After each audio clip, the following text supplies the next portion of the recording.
तो हम कहाँ थे स्टूडेंट्स? हाँ, शीट पे। ठीक है, यहाँ पे मैंने आपको रीनेम शीट करने बताया। यहाँ पे हम शीट को ऐड करेंगे, शीट 2, शीट 3, शीट 4।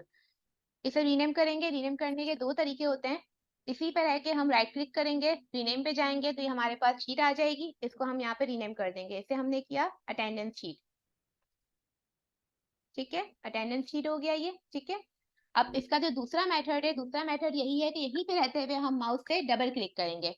जब हम डबल क्लिक करेंगे तो ये हमारे पास रीनेम की फॉर्म में आ जाएगा। ठीक है, फिर हम क्या करेंगे, अब मैं इसे जैसे चाहती हूँ अटेंडेंस शीट 2 हो जाए, तो ये 2 हो गया। ठीक है, ये रीनेम हो गया।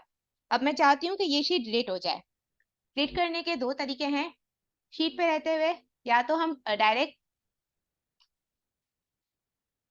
राइट क्लिक करेंगे। ठीक है, और यहाँ पे आके हम इसे डिलीट कर देंगे। तो ये शीट हमारे पास डिलीट हो गई, लेकिन इसका नंबर चेंज नहीं होगा। ठीक है, जब हमने शीट 2 डिलीट की तो उसका शीट 3 आएगी। सही है। अब इसको मुझे रीनेम करना है। इसमें भी रीनेम करने के लिए मैं यही करूंगी, यहाँ पे गई, रीनेम किया, यहाँ पे मैंने लिख दिया रिपोर्ट्स। ठीक है,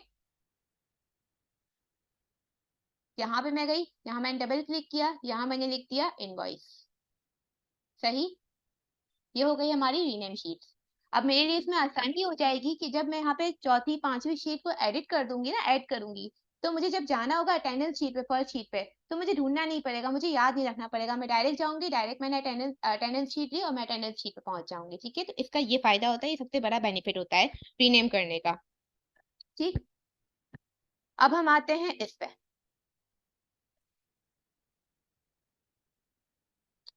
ये देखें, ये हमारे पास है पेज लेआउट। पेज लेआउट से हमें क्या पता चलता है? पेज लेआउट से हमें एक्सेल की शीट का अंदाजा होता है कि हमारी शीट कितनी बड़ी है और क्या है इसमें। ठीक है, पेज लेआउट पे जब मैं गई तो देखें, इस पेज पे ये पता चल रहा है कि ये शीट हमारी आई तक कवर करेगी। ठीक है, जब मैं नीचे गई तो नीचे ये पता चल रहा है कि 47 तक हमारी एक शीट आएगी। ठीक है, अब इसका एक तरीका ये भी होता है। अब मैं इसको नॉर्मल नॉर्मल में ले आऊंगी। ठीक है, ये नॉर्मल है और ये हमारा पेज लेआउट है। पेज लेआउट में हमें पेज का पता चल जाएगा। जब हम नॉर्मल पे आएंगे तो नॉर्मल पे आके हम काम कर लेंगे। अब देखिए, अब जब हम इसका ये देखें, अभी आपको ये लाइन नजर आ रही है?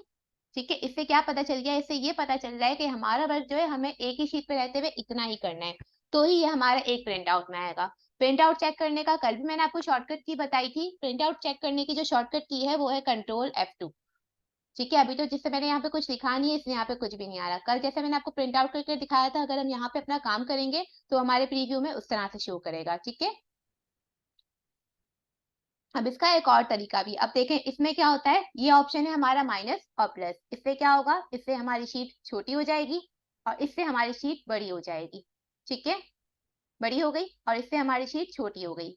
इसके भी दो तरीके होते हैं। ये मिनिमाइज और मैक्सिमाइज करने के लिए शीट काम आता है। ठीक है, अब या तो हम इसको माउस के थ्रू कर सकते हैं। यहाँ पे हमने कर्सर को रखा और क्लिक किया तो ये हमारे पास बड़ी हो गई शीट। अब मैं चाहती हूँ कि मैं माउस को यूज ना करूँ, तो फिर इसके लिए हम क्या करेंगे, जो माउस का रोल होता है ना, जो रोलर होता है, उसको उस पे हम रहेंगे। ठीक है, और हम क्या करेंगे, कंट्रोल से, कंट्रोल के साथ हम इस रोलर के माउस के व्हील को जब हम करेंगे तो ये हमारे पास जूम इन हो जाएगा और ये जूम आउट हो जाएगा। सही, ठीक है, आप ये सब अपने पास लिख लीजिएगा, ये सब करके आप चेक कर लीजिएगा। ये मैं आपसे इसलिए कह रही हूँ, जब आप ये करेंगे तो आप लोगों के लिए आसानी हो जाएगी। ऐसे दिखने में तो बहुत इजी लगता है, जब हम करने बैठते हैं तो हमें वो चीज बहुत मुश्किल लग रही होती है। ठीक है, अभी मैं इसको थोड़ा सा बड़ा कर लेती हूँ ताकि आप लोगों को देखने में आसानी हो। अब कर्सर, अब देखें, अब ये क्या है, हमारे पास जो सिलेक्शन, हमारे पास जो सेल्स होते हैं ना, उस पे ये कर्सर होता है। ये जो चीज है ये हमारे पास मूवमेंट कर्सर है। ठीक है, कर्सर जो होते हैं वो हमारे पास तीन तरह के कर्सर होते हैं। फर्स्ट कर्सर जो होता है वो हमारे पास होता है सिलेक्शन कर्सर। ठीक है, सेकंड जो होता है वो हमारे पास मूवमेंट कर्सर होता है और थर्ड जो होता है वो हमारे पास फिल कर्सर होता है। ठीक है, सिलेक्शन कर्सर क्या है? सिलेक्शन कर्सर का मतलब ये है, ठीक है, मैंने सिलेक्ट कर दिया, ये कर्सर आ गया। ठीक है, अब मूवमेंट कर्सर क्या है, देखें, जैसे मैंने यहाँ पे लिखा एक्सेल। ठीक है, अब मैं चाहती हूँ ये D3 में आ रहा है ना, ये D3 पे ना आए, ये आ जाए I के 10 में। तो क्या करेंगे, पहले हम यहाँ पे अपने माउस को रखेंगे। जब ये 4 साइज आ जाएगा ना, इस तरह से कर्सर आ जाएगा। ठीक है, तो हम क्या करेंगे, हम इसे लेकर I के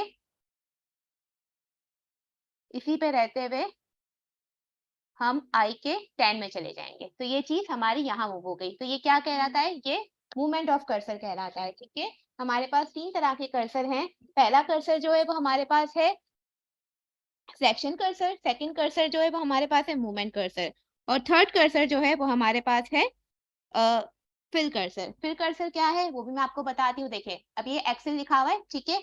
अब मैं चाहती हूँ कि ये जो है एक्सेल, ये 5 1 2 3 4 5 जगह फिल हो जाए। तो ये फिल किस तरह से होगा, इसका कर्सर किस तरह से आएगा, ये मैं आपको यहाँ पे मूव करके बताती हूँ। इसको मैंने यहाँ मूव कर दिया, ठीक है। अब मैं चाहती हूँ कि सेम टेक्स्ट जो है वो हमारे पास फिल हो जाए। तो फिलिंग कर्सर के लिए क्या होगा, ये देखें, फिलिंग कर्सर की जो होती है वो ये होती है सिंबल। ये प्लस नजर आ रहा है, ठीक है। यहाँ हमने कोने पे रहकर इसको होल्ड किया, इसको क्लिक किया और इसको फिल किया एक्सेल से, ठीक है, ये आ गया। अब इसमें भी दो तरीके होते हैं। एक होता है अगर मुझे सेम फिल करना है, ठीक है। अब दूसरा तरीका है कि मुझे सीरियल बनानी है, ठीक है। सीरियल बनाने के लिए मैं क्या करूंगी, मैंने यहाँ पे लिखा 1, यहाँ पे लिखा 2, ठीक है। अब मैं चाहती हूँ पूरी सीरियल जो है ना वो 1 2 3 4 5 तक आए। तो अब मैं क्या करूंगी, 1 2 तो मैंने लिख लिया, ठीक है। 1 2 लिखने के बाद मैं इसे पहले सिलेक्ट करूंगी, ठीक है। सिलेक्ट करने के बाद सिलेक्ट किस तरह से होगा, मैंने 1 पे रखा, ठीक है। 1 के साथ मैंने 2 को सिलेक्ट कर दिया, ठीक है। 2 के साथ ये सिलेक्ट हो गया, देन 3 4 और ये हो गया हमारे पास 5। देखें, इस तरह से फिल होगा ये, लेकिन इसमें हमें ये करना है। देखो, अगर मैं यहाँ पे 1 और अगर 2 लिखती, ठीक है, और अगर मैं सिर्फ सिलेक्शन कर्सर रखती, अगर ऐसे रखती, तो ये डायरेक्ट 2 की रॉ बनाकर मुझे देता, ये 3 4 5 नहीं देता, ठीक है। इसमें स्टूडेंट्स बहुत मिस्टेक्स करते हैं, कहते हैं मिस हमारा ये चीज नहीं हुई। तो ये चीज क्यों नहीं होती, क्योंकि हम यहाँ पे ये मिस्टेक करते हैं। ये मिस्टेक हमें नहीं करनी है, ठीक है। हमें क्या करना है, इसे मैंने डिलीट किया, ठीक है। क्या किया, मैंने यहाँ 1 लिखा, यहाँ मैंने 2 लिखा, ठीक है। अब मैंने 1 पे रह के मैंने पहले 2 को सिलेक्ट किया, देन फिर मैंने इस कर्सर को सिलेक्ट किया और देन फिर मैंने इसको ड्रैग किया, ठीक है। तो ये क्या हो गया, 3 4 5, ठीक है। अब मैं चाहती हूँ कि अब ये सेलेक्ट हो जाए, ठीक है। अब क्या होगा, अब मुझे यहाँ पर रहते हुए मुझे कर्सर की मूवमेंट जो होती है, कर्सर की मूवमेंट किस तरह से होगी, जो हमारे पास नेविगेशन कीज होती है। नेविगेशन हमारे पास कीज क्या होती है, नेविगेशन हमारे पास 6 तरह की कीज होती हैं, अप डाउन राइट और लेफ्ट, ठीक है। और पेज अप और पेज डाउन, ये क्या कहलाती है, हमारी नेविगेशन कीज कहलाती हैं, ठीक है। नेविगेशन कीज हम इसमें किस तरह से यूज करेंगे, देखें, यहाँ पे रहते हुए मैं अगर एंटर करूंगी ना, तो ये नीचे चला जाएगा, ठीक है। अब मैं चाहती हूँ कि मैं इसी टैब में रहकर, क्योंकि मुझे यहाँ पे बोल्ड भी करना है, इटैलिक भी करना है, अंडरलाइन भी करना है, तो मुझे बार बार ऊपर नीचे ना होना पड़े। तो मैं क्या करूंगी, जहां जैसे मैंने यहाँ पे 1 लिखा, और 1 लिखने के बाद 1 लिखने के बाद मैंने क्या किया, मैंने यहाँ पे किया शिफ्ट और एंटर, शिफ्ट और एंटर किया, तो ये ऊपर चला गया, ठीक है। अब मुझे क्या चाहिए, अब मैं चाहती हूँ मैं यहीं पे रहूं, तो मैं कंट्रोल एंटर करूंगी, कंट्रोल एंटर करूंगी तो वो वहीं पर रहेगा। देखें, क्या किया, एंटर किया तो नीचे चला गया, ठीक है। शिफ्ट एंटर किया तो ये ऊपर चला गया। ये मुझे आपको शॉर्टकट कीज बता रही हूँ, ये भी आप अपने पास नोट डाउन कर लें कि आप लोगों के लिए आगे बहुत काम आएंगे, ठीक है। शिफ्ट एंटर करेंगे तो हमारा जो ये जो सिलेक्शन पॉइंट होगा वो हमारे पास ऊपर चला जाएगा। जब मैं एंटर करूंगी तो वो नीचे जाएगा। जब मैं कंट्रोल एंटर करूंगी तो वो उसी टैब में रहेगा, ठीक है। सही है। अब क्या है, अब ये जो नेविगेशन की है वो किस तरह से काम करेंगे, देखें, मैंने राइट नेविगेशन की तो मेरे पास ये राइट पे चला गया। जब मैंने लेफ्ट की तो ये लेफ्ट पे चला गया। जब मैंने डाउन की तो डाउन पे चला गया। जब मैंने अप की तो ये अप पे चला गया, ठीक है। अब देखें, अब इसका नेविगेशन की का एक और भी है, अब पेज अप और पेज डाउन। अगर मैं पेज अप करती हूँ, देखें, अब अगर मुझे राइट पे जाना है ना, तो राइट पे जाने का इसका एक और भी तरीका है। अगर मैं नेविगेशन की को इस्तेमाल नहीं करूँ तो मैं टैब को इस्तेमाल करके भी राइट पे जा सकती हूँ, ठीक है। और अगर मुझे लेफ्ट पे जाना है तो मुझे नेविगेशन की का ही इस्तेमाल करना होगा, ठीक, सही। अब अगर मुझे इस फाइल को सेव करना है, तो मैं सेव करने के लिए मैं क्या करूंगी, मैं कंट्रोल एस करूंगी। कंट्रोल एस जो है वो इसका शॉर्टकट की है, ठीक है। कंट्रोल एस किया तो ये सेव हो गया, नहीं, मैं चाहती हूँ मैं कंट्रोल की से ना करूँ, मैं डायरेक्ट करूँ। तो डायरेक्ट के लिए मैं क्या करूंगी, जैसे मैंने आपको बताया कि हमारे पास कोई क्विक एक्सेस टूल बार में हम अपने पास कुछ ऐसी चीजों को रखते हैं जो हमारे लिए जरूरत होती है, ठीक है। हमने क्या किया, हम सेव पे गए, यहाँ पे गए, यहाँ सेव का ऑप्शन आ रहा है, हमने सेव क्लिक किया, ठीक है। सेव एस किया, सेव एस करके हम डेस्कटॉप पे गए, डेस्कटॉप पे एक्सेल वर्कबुक हो गया, ठीक है। और यहाँ पर हमने अपने उसका नाम रख दिया फोल्डर का, ठीक है। आज मेरी क्लास 1 है, क्लास 2 है, मैंने यहाँ पे लिख दिया क्लास 2, ठीक है। एक्सेल वर्कबुक हो गया, इसको सेव कर दिया, ये सेव हो गया, ठीक है। अब इससे फायदा ये होगा, अब जो काम होता जाएगा ना, अगर मैं इसको क्लोज भी करूंगी ना, तो क्लोज हो गया,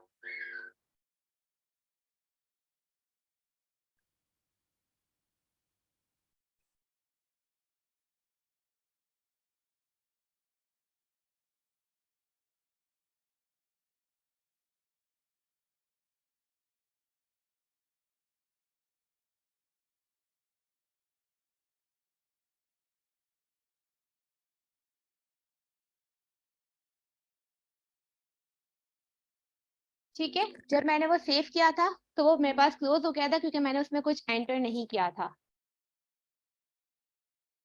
ठीक है, अब मैं यहाँ पे लिखती हूँ एक्सेल। मैंने यहाँ पे एक्सेल लिखा, ठीक है, मैंने इसे ड्रैग करके कॉपी कर दिया। ठीक है, मेरे पास यही एक्सेल आ गया। ठीक है, अब मैं इसे सेव करती हूँ। सेव किया, सेव एज पे गई मैं। ठीक है, मैंने डेस्कटॉप सेलेक्ट किया, डेस्कटॉप पे गई। बुक 1 आ रहा है, मुझे बुक 1 के नाम से नहीं करना, मैंने इसे किया क्लास 2। ठीक है, देखें ये आपको नजर आ रहा है, ये आई थिंक सो ये आप लोगों को नजर आ रहा है, क्लास 2 डॉट XLSX लिखा हुआ है। नजर आ रहा है आप लोगों को ये? इसका मतलब क्या होता है, देखिए अगर जब हम एक्सेल पे इस फाइल को सेव करेंगे ना, तो ये इस फाइल का एड्रेस होता है। ठीक है, जो हमारे पास शो कर रहा है। ठीक, इसे मैंने ये क्योंकि ये क्लास सेव है इसलिए मैंने इसे यहाँ पे 2 पॉइंट कर दिया। ठीक है, 2 पॉइंट किया तो ये सेव हो गया। ठीक है, अब सेव कर दिया ना, अब इससे फायदा ही होगा। यहाँ पे मैंने FG लिख दिया। ठीक है, फर्ज करें यहाँ पे मैंने अपना नाम लिख दिया, शनाया। ठीक है, अब जब मैं इसे क्लोज करूंगी ना तो वो मुझसे मांगेगा कि आपको इसको सेव करना है या नहीं करना है। तो जब मैं इसे सेव करूंगी तो ये अपने पास जो मैंने अपनी फाइल सेव की हुई है वो उसी में इस चीज को सेव कर देगा। ठीक है,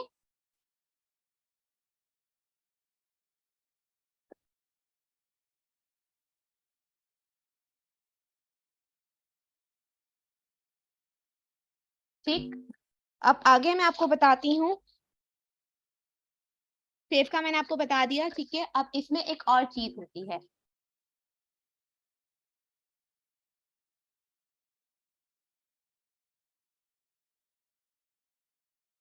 देखें, अब इसमें हम जो करते हैं ना, इसमें हम एक चीज एडिटिंग कर सकते हैं। इसमें एडिटिंग किस तरह से होगी, देखें, अब जैसे मैं होम पे चाहती हूँ कि मेरे कुछ जो है मेरे कुछ, ठीक है, मैं चाहती हूँ जो फेवरेट मेरे पास टैब्स है ना वो मेरे पास इस टैब में आ जाए। जैसे यहाँ पे RG लिखा हुआ है। ठीक है, RG में हमारे पास कैलिबरी और ये है। ठीक है, अब मैं चाहती हूँ कि मैं मेरा एक टैब बन जाए जिसमें मेरे कुछ फेवरेट आते हैं जो मैं यूज करती हूँ। तो मैं किस तरह से करूंगी, मैं यहाँ पे होम पे रहते हुए, ठीक है, राइट क्लिक करूंगी। राइट क्लिक किया, ठीक है, कस्टमाइज में इसको क्या कहते हैं, उसको रिबन कस्टमाइज करना कहते हैं। किस तरह से हम करेंगे, कस्टमाइज द रिबन पे गए।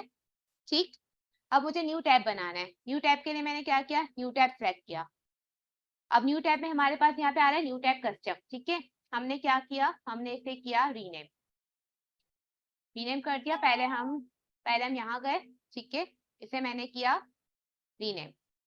ठीक है, फर्ज करें मेरा जो काम है, मेरा जो कंप्यूटर क्लास का काम है, ठीक है, मैंने इसे कर दिया कंप्यूटर क्लास। ठीक है, कंप्यूटर क्लास किया और मैंने इसे सेव कर दिया। ठीक है, अब मैं चाहती हूँ, अब इसे मैं क्या करूंगी, अब मैं चाहती हूँ ये भी रीनेम हो जाए। इस पर रह के मैंने रीनेम पे क्लिक किया। ठीक है, मैं चाहती हूँ इसकी कोई आइकन आ जाए। लाइक मैंने इसके लिए मैंने ए सेलेक्ट कर दिया, कस्टम आ गया। ठीक है, अब मुझे क्या करना है, अब मैं चाह रही हूँ कि ये जो मैंने अपना टैब बनाया है ना, इस टैब में मेरे पास आ जाए फॉन्ट साइज। क्या करूंगी मैं, इसी पे रह के फॉन्ट पे, ठीक है, इसको होल्ड करके रखूंगी।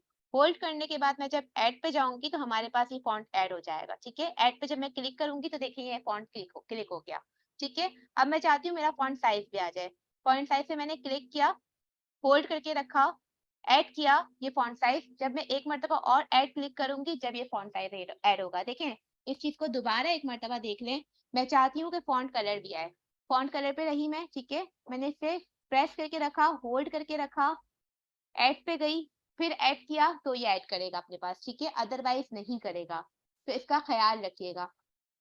अब मैं चाहती हूँ अब मैं चाहती हूँ कि इंसर्ट शीट कॉलम्स भी आ जाए। तो मैं क्या करूंगी, इंसर्ट शीट कॉलम्स को मैंने किया, ऐड पे लेके गई, छोड़ा, ऐड किया तो ये हमारे पास ऐड हो गया। ठीक है, अब इसको क्या करूंगी, इसको मैंने ओके कर दिया तो ये हमारे पास कंप्यूटर क्लास का, देखें ये टैब बना हुआ आ गया। ठीक है, इसमें जो मैंने सिलेक्ट किया था, इसमें मेरा फॉन्ट साइज भी आ गया, फॉन्ट जो मेरे पास जो फॉन्ट स्टाइल है वो भी आ गया, फॉन्ट कलर भी आ गया और इंसर्ट शीट कॉलम्स भी आ गया। ठीक है, आज का जो था ये मैंने आपको बेसिक चीजें बताई हैं। कुछ स्टूडेंट ऐसे होंगे जिनको इस चीज की नो हाउ होगी, लेकिन कुछ स्टूडेंट ऐसे होंगे जिनको इस चीज की नो हाउ नहीं होगी। इसको देने का मकसद ये है कि जो स्टूडेंट्स को नॉलेज है उनका रिव्यू हो जाए, जिनको नॉलेज नहीं है उनको इस चीज की नॉलेज मिल जाए। ठीक है।